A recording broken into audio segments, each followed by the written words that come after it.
What's up, everybody? It's your man's KJ the Great, dropping another edition of All Sports Media TV.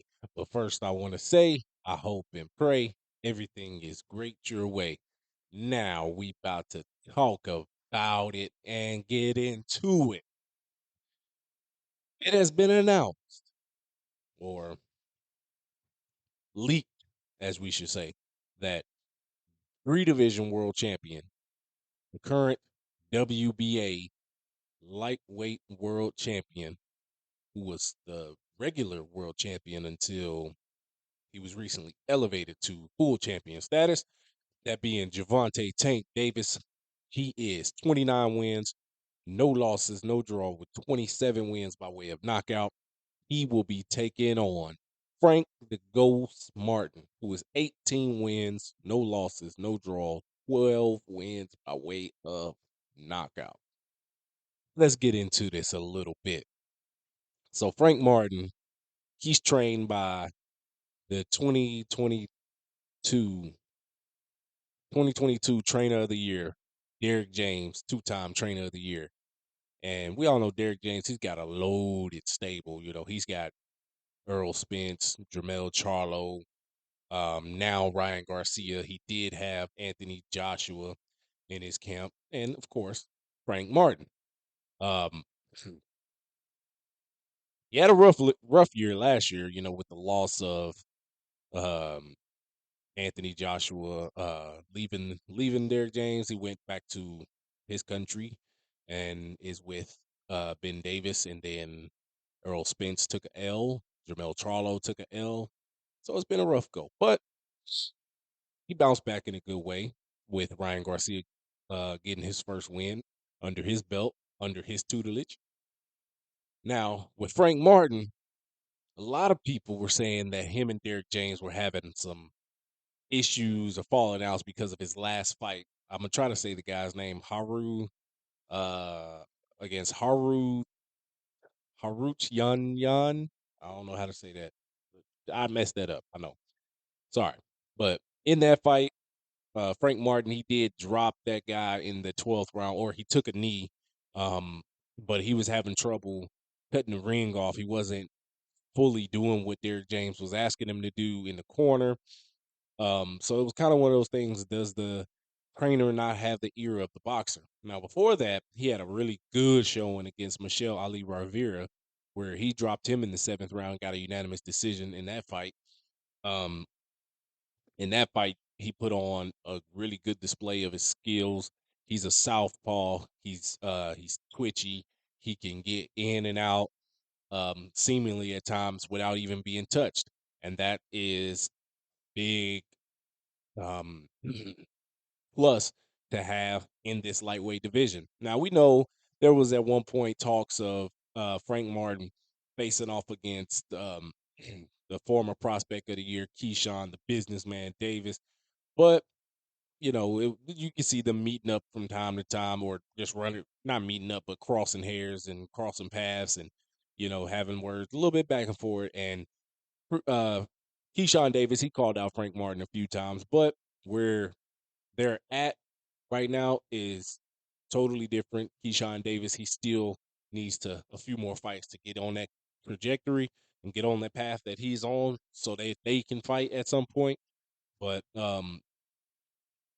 Frank Martin is where he needs to be, you know, challenging for titles, fighting the top guys. Derrick James even said it himself after those last two fights. He would be ready to face the top guys at lightweight, the Tanks, the Shakur, the Ryan Garcia when he was at that weight, Devin Haney when he was at that weight. You know, all the top guys. He said he'd be ready for it. Now, let's talk about Tank. What more can we say about Tank? You know, he's a near complete fighter, though. The biggest only disadvantage that he has as a fighter is his size. He's like 5'5", and you know he's a smaller guy, but he has power. He has great footwork. In ring IQ is off the charts. He can fight on the back foot. He can fight coming forward, and you know he does a lot. He's just a small guy. 29 wins, no losses, no draw. 27 wins by way of knockout. He's a southpaw. So this is going to be a good fight. Southpaw versus Southpaw. You guys remember last April, he stopped Ryan Garcia in their super fight, as many people call it. It was at a catch weight of 136. Um, he dropped him in the second round with the left. After Ryan Garcia threw 4 straight hooks, he just went up under the last one and boom, caught him, dropped him. In the 7th round, he went right up under another one, caught him on the ribs, and I guess you could say later, finding out that Brian Garcia possibly had a broken rib or a cracked rib. He was weight drained, and his legs just weren't there. He wasn't listening to his trainer, Joe Goose, and it was just a multitude of things. But ultimately, he got stopped in that fight. And you could clearly see the level of skill that Tank had compared to where Ryan Garcia is in his career right now. He Ryan Garcia should have been in that fight. Now with this fight, two southpaws going at it. This will be a good fight for Tank, being that he, upon fighting Frank Martin, will be out of the ring for at least a year. Yeah, a little over a year because they're trying to get this fight made for the summertime. It won't. Some people were saying this should happen earlier than that. They were trying to get this a fight with Tank as PBC's first pay-per-view on Amazon Prime, but that didn't happen. They got Tim Tszyu versus Keith Thurman for that. We know it's not going to happen in April, as they're nothing has been spoke about or released in thought about April. Now we know also they're not going to do it in May because they have Canelo Alvarez Cinco de Mayo weekend. Um, and then you have the Undisputed Showdown on May 18th with Fury versus Usyk. You don't want to try to cram 2 pay-per-views and fit them around that, just, bleed all the fans dry their money, especially if we know the fight's going to be worth like $70 or something like that. But so that leaves June, and it looks like it may be early June. Now, we still have to figure out where they're gonna get David Benavidez and Ian at, and where he's gonna have his return to the ring either in April or sometime in June as well. But we don't know yet. Now with Tank Davis and Frank Martin, I think it's gonna be early chess match, but I'm not really sold on Frank Martin as a top competitor just yet.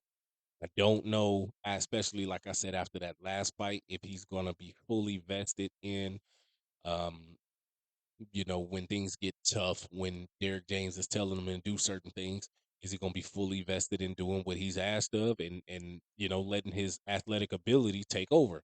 Because he can get in. That's why they call him Frank the Go Smart. He's twitchy, he's on his feet, and he when he's going in and out to the body and stuff, he bouncing in and out, not getting hit. So that's a good thing to have for him. He has he's growing and has a growing ring IQ. He didn't showcase it in that last fight, and that right there, in my opinion, was a major step back because he wasn't cutting off the ring too well. He wasn't doing the things that you would see him do, even in like I said before, the Michelle Ali Rivera fight. He dominated that fight in the way he should have dominated the fight. He got some leather laid on him, but what person doesn't? But in all, I want to see this fight. I hope this fight gets finalized. Who do you think will win this fight? Do you want this fight to get finalized?